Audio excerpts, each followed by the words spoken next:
9 साल बाद WWE में लौटे सीएम पंक, सर्वाइवर सीरीज में की वापसी। ट्रिपल एच ने इस तरह कराई खुफिया एंट्री। काफी समय से इस बात की चर्चा थी कि पंक इस शो से WWE में वापसी कर सकते हैं। हालांकि सोशल मीडिया पर दो बातें चल रही थीं कि वह वापसी करेंगे और नहीं भी कर सकते हैं। हालांकि 9 साल बाद उनकी वापसी ने दुनिया भर के फैंस में खुशी की लहर ला दी है। सोशल मीडिया पर काफी प्रतिक्रियाएं भी सामने आई हैं। वर्ल्ड रेसलिंग एंटरटेनमेंट WWE में सीएम पंक की वापसी हो चुकी है। रविवार को सर्वाइवर सीरीज में रेसलर पंक ने वापसी की।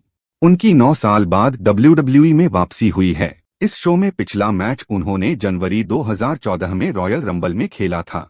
उसके बाद WWE से खराब रिश्ते के कारण उन्होंने इस शो को तत्काल छोड़ दिया था और फिर कंपनी के CEO ट्रिपल एच और विंस मैकमैहन के बारे बयानबाजी की थी। तब ऐसा लगा था कि सीएम पंक इस कंपनी के साथ दोबारा नहीं जुड़ेंगे। हालांकि 9 साल बाद अब उन्होंने वापसी की है। कंपनी के CEO ट्रिपल एच ने उनकी वापसी के लिए खुफिया प्लान बनाया था, जिसके बारे में किसी को पता नहीं था। दरअसल इस बार का सर्वाइवर सीरीज शिकागो में आयोजित हुआ। Survivor series war games WWE के मेन इवेंट में से एक है, जिसमें टॉप क्लास के रेसलिंग मुकाबले खेले जाते हैं।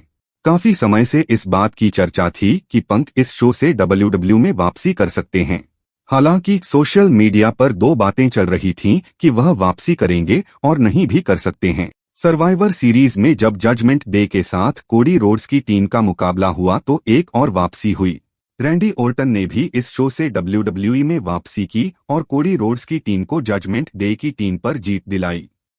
यह आखिरी मैच था और लग रहा था कि सीएम पंक वापसी नहीं करेंगे। मैच खत्म होते ही पंक का एंट्री सॉन्ग बजा और शिकागो में उस अरेना में मौजूद फैंस खुशी से झूम उठे। पूरे अरेना सीएम पंक की गूंज से भर उठा। शिकागो सीएम पंक का होम टाउन है और अपने फैंस के बीच वापसी से बेहतर उनके लिए कुछ भी नहीं हो सकता था। तभी पंक की एंट्री हुई और यहीं पर शो को खत्म कर दिया गया। हालांकि मैच के बाद सेथ रॉलिंस का एक वीडियो भी सामने आ रहा है, जिसमें वह पंक की एंट्री के बाद उनके सामने उन्हें अपशब्द कहते हुए दिख रहे हैं। ऐसे में आगे चलकर पंक और रॉलिंस की लड़ाई देखने को मिल सकती है। दोनों के बीच पहले भी कुछ ठीक नहीं रहा है और दोनों एक दूसरे के खिलाफ बयानबाजी करते रहे हैं। ट्रिपल एच ने इसको लेकर खुफिया प्लान बनाया था और पंक की वापसी की जानकारी किसी के पास नहीं थी। सीएम पंक ने अपने करीबी में कम से कम एक व्यक्ति को बताया था कि उन्होंने पिछले हफ्ते ट्रिपल एच के साथ 1 घंटे लंबी बातचीत की थी। WWE स्टाफ प्रतिनिधि क्रिएटिव को कोई जानकारी नहीं थी कि वह वापसी करने वाले हैं। वह WWE अरेना में आने के बाद सामने से एंट्री करने की बजाय पीछे के रास्ते से आए। उनके लिए उस जगह को पहले ही खाली कराया गया था।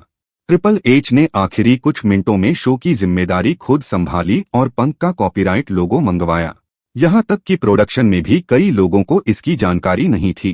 ट्रिपल एच ने खुद ही एंट्री सॉन्ग बजवाया और पंक की एंट्री हुई। पंक की WWE के साथ कई वर्षों की और कई टर्म्स एंड कंडीशंस के साथ डील हुई है। ट्रिपल एच ने शो के बाद प्रेस कॉन्फ्रेंस में बताया कि पंक के साथ समझौता आसानी से हो गया। पंक से आप प्यार करें या नफरत करें या आप जो भी कहना चाहते हैं, लोग उनके बारे में हर समय बात करते हैं। ट्रिपल एच से यह भी पूछा गया कि क्या AEW के साथ पंक के पिछले विवादों को देखते हुए डील करना सही था। ट्रिपल एच ने कहा, ऐसा नहीं है। जिस कंपनी में पंक थे, उन्होंने इस रेसलर से जरूर कुछ बकवास कहा होगा। ट्रिपल एच ने पंक के साथ तस्वीर भी साझा की है, जिसमें दोनों एक दूसरे के साथ खुश दिख रहे हैं। हालांकि पंक की वापसी ने दुनिया भर के फैंस में खुशी भर दी है। फैंस इस रेसलर की वापसी की काफी समय से इंतजार कर रहे थे। पंक की वापसी से WWE को जबरदस्त फायदा होने वाला है। पंक रेसलिंग दुनिया के सबसे बड़े एंटरटेनर में से एक हैं। यह देखने वाली बात होगी कि सीएम पंक का मैच किसके साथ करवाया जाता है, लेकिन जिस तरह से सेथ रॉलिंस की प्रतिक्रिया आई है, उससे यही लगता है कि दोनों का आगे चलकर मुकाबला हो सकता है।